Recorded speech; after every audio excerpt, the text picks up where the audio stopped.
ईश्वर का गुणगान किया कर, कष्ट और क्लेश मिटाने को।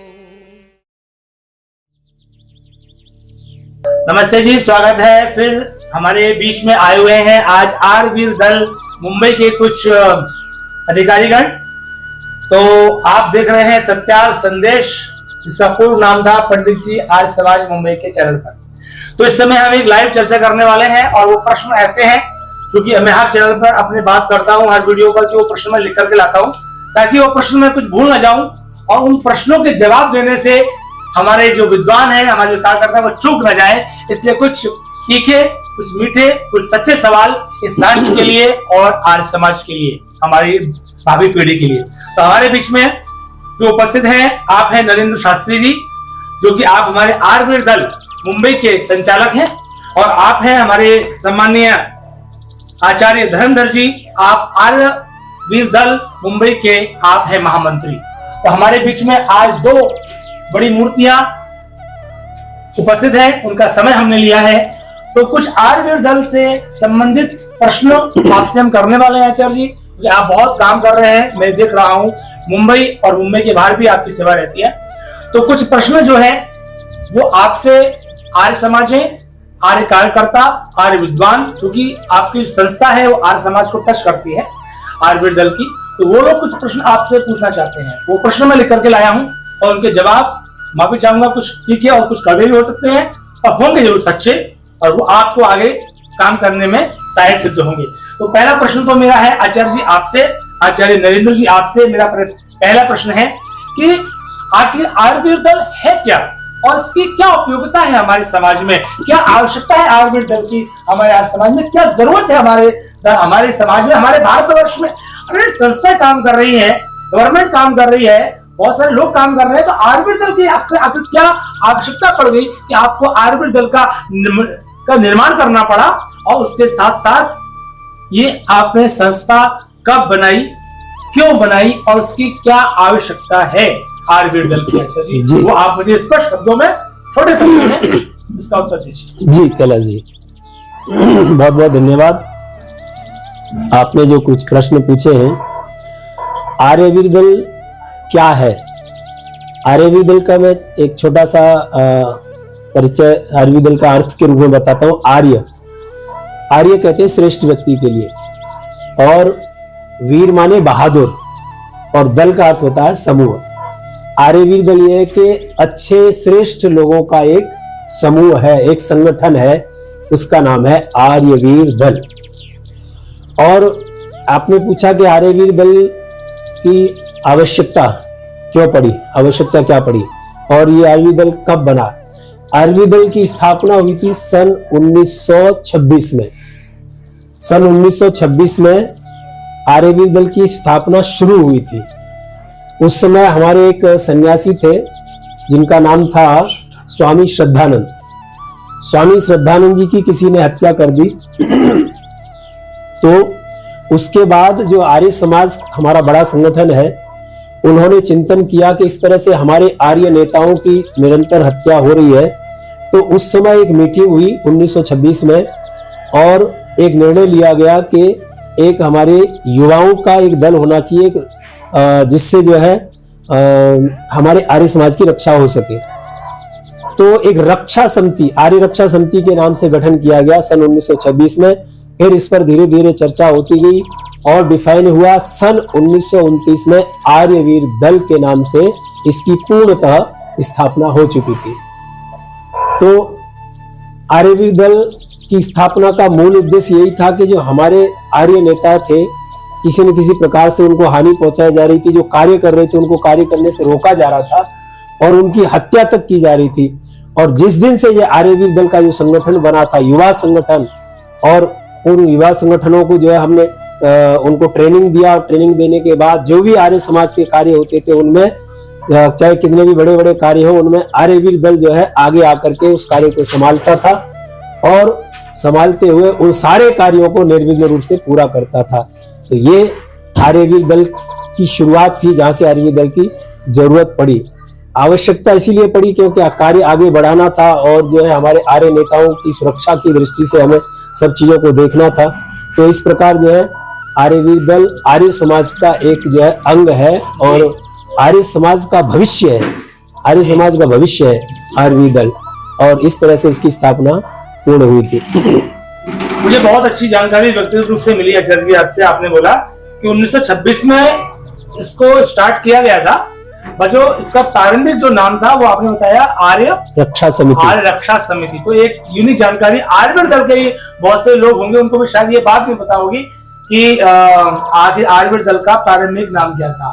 तो एक बार फिर से उसका नाम बता दीजिए आचार्य जी। आर्य रक्षा समिति। आर्य रक्षा समिति नाम से इसका प्रारंभ किया गया। फिर 1929 में उसको संगठित करके आप उसका नाम रखा गया आर्यवीर दल। अगला प्रश्न आचार्य जी मैं आपसे भी करना चाहूंगा, आचार्य धर्मेंद्र जी, जो कि जैसे कि आपको मैंने बताया कि आप आर्यवीर दल मुंबई के महामंत्री हैं और बहुत आप अपनी सेवाएं आर्यवीर दल को दे रहे हैं।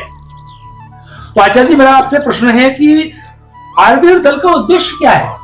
बहुत से लोग आर्यवीर दल के विषय में गलत अवधारणाएं पाल लेते हैं कि संस्था ऐसी है वैसी है। मैं बड़े स्पष्ट शब्दों में, बड़े बिना लाग लपेट के सच्चे शब्दों में, बड़े सहज रूप से आपसे निवेदन करूंगा कि आप हमारे व्यूअर्स को और आर्य जनता को, इस भारतवर्ष को ये बताएं कि आर्यवीर दल का उद्देश्य क्या है, वो क्या पाना चाहता है और क्या करना चाहता है। कैलाश जी बहुत बहुत धन्यवाद आपका।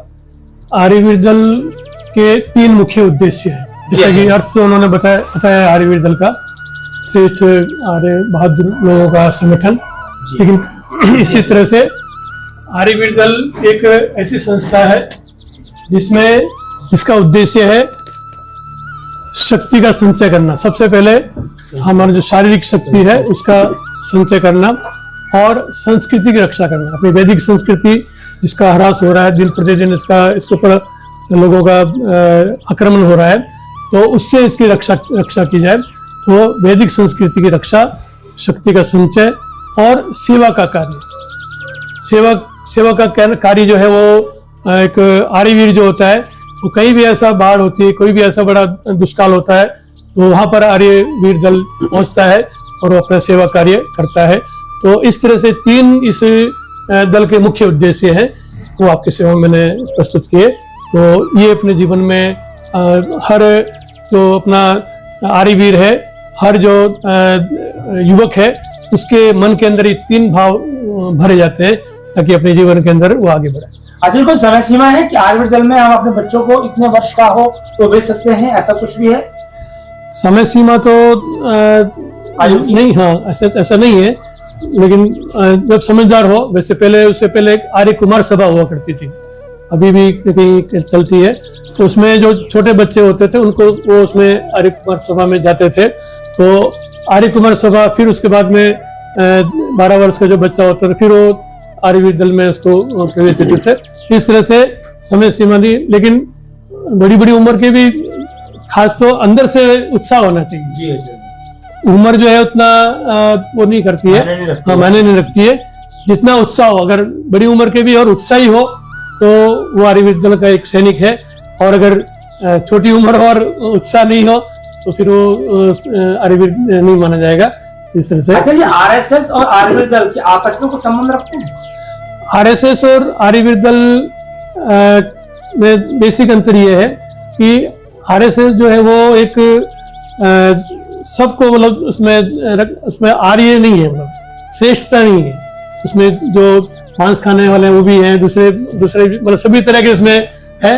लेकिन आर्यवीर दल में जो वैदिक विचार के जो युवक हैं या जिसको हम वैदिक विचार के बनाना चाहते हैं, तो ऐसे युवकों का उसमें समावेश है जो वो आर्यवीर दल में। हमारे आचार्य जी का श्रेष्ठता से अर्थ है खान पान और आचरण, तो इसमें कोई बात को अन्यथा न ले, क्योंकि सूचना हमको मिलती रहती है कि ऐसी संस्थाओं में, हमारी जो राष्ट्रीय संस्था है उसमें भी कुछ लोग ऐसे हैं। तो आपसे इन बातों को आप समझें, क्योंकि आप जब राष्ट्र के लिए काम कर रहे हैं तो आपकी विचारधारा, आप जो है वो संस्कृति के साथ खान पान बहुत बड़ा एक मायने रखती है, फर्क डालती है हमारी विचारधारा पर। तो कहीं ना कहीं शुद्ध शाकाहारी भी होना चाहिए। इस तरह से आचार्य जी का वो भाव है, वो इंटेंशन है। आज अगला प्रश्न आचार्य नरेंद्र जी आपसे मेरा ये है कि आर्य समाज का और आर्यवीर दल का आपस में संबंध क्या है, क्या कनेक्शन है? क्योंकि हम कहीं भी देखते हैं कि आर्य समाज है, आर्यवीर दल भी मिलता है, और आर्यवीर दल जो है वो कहीं ना कहीं आर्य समाज की भी बात करता है। तो आखिर आर्य समाज का आर्यवीर दल का आपस में क्या संबंध है? जी बहुत बढ़िया। आर्यवीर दल और आर्य समाज का बहुत गहरा संबंध है एक दूसरे के साथ में। जो आर्य समाज को एक अच्छे संस्कारित सदस्यों की जरूरत होती है आर्य समाज को आगे बढ़ाने के लिए, कि आर्य समाज में जो भी व्यक्ति आए एकदम शुद्ध हो, पवित्र हो, तन मन धन से एकदम अच्छे कार्य करने वाला हो, किसी प्रकार की उसके अंदर गलत चीजें नहीं हो, खान पान उसका अच्छा होना चाहिए, बीड़ी सिगरेट गुटखा तंबाकू इस तरह से लोग जो है लगे रहते हैं। तो आर्य समाज में यही है कि श्रेष्ठ व्यक्ति उसी को कहते हैं इन सारी चीजों से बचा हुआ है। तो आर्य समाज के लिए इस तरह के संस्कारवान जो है भावी सदस्यों को देने का काम आर्यवीर दल करता है। अच्छा, क्या जरूरत पड़ी आर्य समाज को होते होते आर्यवीर दल को बनाने की, क्या जरूरत पड़ी? आर्यवीर दल को बनाने की इसीलिए जरूरत पड़ी क्योंकि जहां युवा शक्ति होती है ना, वहां जो है कार्य निर्विघ्नता के साथ संपन्न होते हैं। और हमारा जो आर्य समाज के जितने बड़े बड़े विद्वान हुए हैं जिन्होंने बहुत प्रचार किया समाज में, क्षेत्र में, तो जब वो समाज में क्षेत्र में निकलते काम करने के लिए तो कई जो है दूसरे विधर्मी लोग उन पर जो आक्रमण करके उनकी हत्याएं कर रहे थे। तो इस तरह से हमारे बड़े बड़े विद्वान जो है बलिदान हो चुके हैं। तो इस परंपरा को रोकने के लिए आर्यवीर दल की स्थापना की आवश्यकता पड़ी। तो अगला प्रश्न है मेरा आचार्य जी आपसे। आचार्य धनधर जी, आप महामंत्री हैं समाज के, तो कुछ प्रश्न भी मैं आपसे वैसे ही करने वाला हूं। अगला प्रश्न मैं लेकर के लाया हूं आचार्य जी आपके लिए कि आप जो शिविर लगाते हैं तो वो शिविर आपके मंत्री काल में जो लगते हैं वो करीब वर्ष में कितने शिविर लगाते हैं और कहाँ कहाँ लगाते हैं? ऐसे वर्ष में 2 शिविर होते हैं जी। एक तो ये दीपावली की जो छुट्टियां होती है अधिकतर हम छुट्टियों में करते हैं क्योंकि बच्चों के द्वारा ये शिविर होता है, बच्चे में रखते हैं हम लोग। तो एक तो दिवाली के बाद जो छुट्टियां होती है उसमें कन्याओं का शिविर होता है। अच्छा। तो जो कन्या है 12 से 22 साल तक की जो बेटियां हैं उनको हम 8 दिन के लिए रखते हैं और वहां पर उनको अच्छी बातें उनको बताते हैं और जूडो, कराटे, योगासन, प्राणायाम सभी जो एक सर्वांगीण उन्नति का जो है शारीरिक और आध्यात्मिक से दोनों तरह की उन्नति का हम प्रयास करते हैं। और दूसरा शिविर हमारा होता है वो ग्रीष्मकालीन जो अवकाश होते हैं उसमें वो शिविर होता है तो गर्मी छुट्टियों में हम रखते हैं, वो बच्चों के लिए रखते हैं, बालकों के लिए। ये हम जो बेटियों का जो शिविर है वो तो कई वर्षों से वासी में ही हो रहा है और हमको बड़ी प्रसन्नता है कि वासी वाले यहाँ पर जब हम शिविर रखते हैं बेटियों का तो हम निश्चिंत हो जाते हैं। बिल्कुल। कि पूरा भोजन का, रहने का सब पूरा बहुत अच्छी तरह से बड़ा ध्यान रखते हैं, सुरक्षा का पूरा बहुत अच्छे। और यहाँ की जो माताएं बहनें हैं वो भी बहुत उत्साही है और वो साथ में रहती है, बच्चों से बातचीत करती है और मतलब एक तरह से एक पूरा हम निश्चिंत हो जाते हैं जी। तो ये कई वर्ष से मतलब यहाँ पर ये उन्होंने जिम्मेवारी ली है कि बेटियों का शिविर आप कभी भी यहाँ कर सकते हैं। तो ये इसके लिए हम आर्य समाज वासी का बहुत आभार व्यक्त करते हैं, बहुत उनका धन्यवाद करते हैं कि इस कार्य को, एक पवित्र कार्य को ये कितने वर्षों से ये कर रहे हैं। और दूसरा जो बच्चों का शिविर होता है कि बेटियों का शिविर सुरक्षा से जुड़ा हुआ है, इसलिए हमको ये जो जगह है वो ज्यादा सुरक्षित महसूस होती है, इसलिए हम अधिकतर यहाँ रखते हैं। और दूसरा बच्चों का जो शिविर है, जो बालकों का शिविर है, वो हम अलग अलग स्कूल कॉलेजों में कोई ऐसी जगह मिलती है वहां पर करते हैं। एक बार एक ओसवाल जैन समाज का हमको एक हॉस्टल मिला। अच्छा। और इनके अपने हमारे जो संचालक जी है उनके परिचय से वो स्थान मिला और ओसवाल जैन समाज का जैनी जो मतलब अपने इतना नहीं विश्वास करते तो उन्होंने ये वो स्थान दिया और वहां पर बहुत उत्साह और उन लोगों ने बहुत मतलब उसका प्रशंसा की। हमने तो पहली बार ये सब देखा, बच्चों को कितना मतलब आपने उसको उनको उत्साहित किया और कितनी बातें सिखाई। तो इस तरह से जहाँ जहाँ हमको स्थान मिल जाता है, आर्य समाज सांताक्रूज में हमने रखा है, ये अपने साधु आश्रम, पिछले बार हमने साधु आश्रम जो जी हाँ, तो वहां पर रखा। वहां पर भी आके जो स्वामी जी महाराज है उन्होंने बहुत प्रसन्न हुए तो इस तरह से जहाँ जहाँ कुछ, और इस पर हम डीएवी स्कूल नेरुल में रख रहे हैं, डीएवी स्कूल नेरुल में रख रहे हैं। तो वो 25 तारीख से और 1 जून तक, 25 मई से 1 जून तक वहाँ पर 8 दिन का वहाँ कार्यक्रम वहाँ पर होगा, आवासीय शिविर होगा। और ये अधिकतर हम आवासीय शिविर रखते हैं। और एक हमने 2 साल से एक और इसमें प्रारंभ किया है, 1 दिवसीय शिविर। मतलब आवासीय शिविर से 7 दिन पहले हम 15 दिन के लिए हम शिक्षकों को बाहर से बुलाते हैं। और इस बार भी हमने जोधपुर और अजमेर से शिक्षक आ रहे हैं, तो उनको हमने बुलाया। तो 1-1 दिन का शिविर अलग अलग आर्य समाजों में सुबह 7 से शाम को 7 बजे तक बच्चे वहाँ आते हैं, और वो फिर पूरा दिन भर वहाँ रहते हैं, फिर चले जाते हैं। इसमें बेटी और बेटे दोनों आ सकते हैं। तो इस बार भी हम मतलब 15 तारीख से ऐसा एक दिवसीय शिविर अलग अलग समाजों में रखना चाहते हैं। जहाँ हमको स्थान मिल जाता है वहाँ पर ये कार्य करते हैं। बहुत सुंदर जानकारी आयुर्वेद दल से जुड़ी हुई हमको मिल रही है। सामान्यतः हम जिन शब्दों को सुनते रहते हैं, पर उन शब्दों की गंभीरता और उसके महत्व को हम लोग जान नहीं पाते हैं, और उसको जानने के लिए हमको उस संस्था से जुड़ना पड़ता है, लोगों के पास बैठना पड़ता है। आज हमको बहुत अपने व्यस्त समय में से आचार्य नरेंद्र जी ने और आचार्य धर्मेंद्र जी ने समय दिया है। आप एक अंतिम प्रश्न और एक व्यक्तिगत प्रश्न मैं आचार्य नरेंद्र जी आपसे करना चाहूंगा, क्योंकि आप उसके संचालक हैं जी। और आप संचालक का तो बड़ा काम होता है कि किसी चीज को संचालित करना। जब तक हम स्वयं में परिपक्व नहीं है आचार्य जी, तो उस संस्था को भी पल्लवित नहीं कर सकते। तो मेरा एक व्यक्तिगत आपसे ये प्रश्न है आचार्य जी कि आप आयुर्वेद दल से कैसे जुड़े और कितने वर्षों से आप जुड़े? जी धन्यवाद। आर्यवीर दल से तो मैं लगभग बचपन से ही जुड़ा हूँ। सार्वदेशिक आर्यवीर दल दिल्ली के अंदर है, और उसकी जो शाखाएं हैं प्रांतीय स्तर पर, जिले स्तर पर है। तो मैं तो पहला शिविर जो है दिल्ली में अटेंड किया था, तो मुझे बहुत अच्छा लगा। 10 दिन का, 15 दिन का शिविर था। वो शिविर करने के बाद तो मैंने बहुत कुछ सीखा, और सीखने के तुरंत बाद इतना उत्साह था कि मैंने बहुत जगह जो है शिविर लगा करके लोगों को सिखाया भी, पहले शिविर में ही।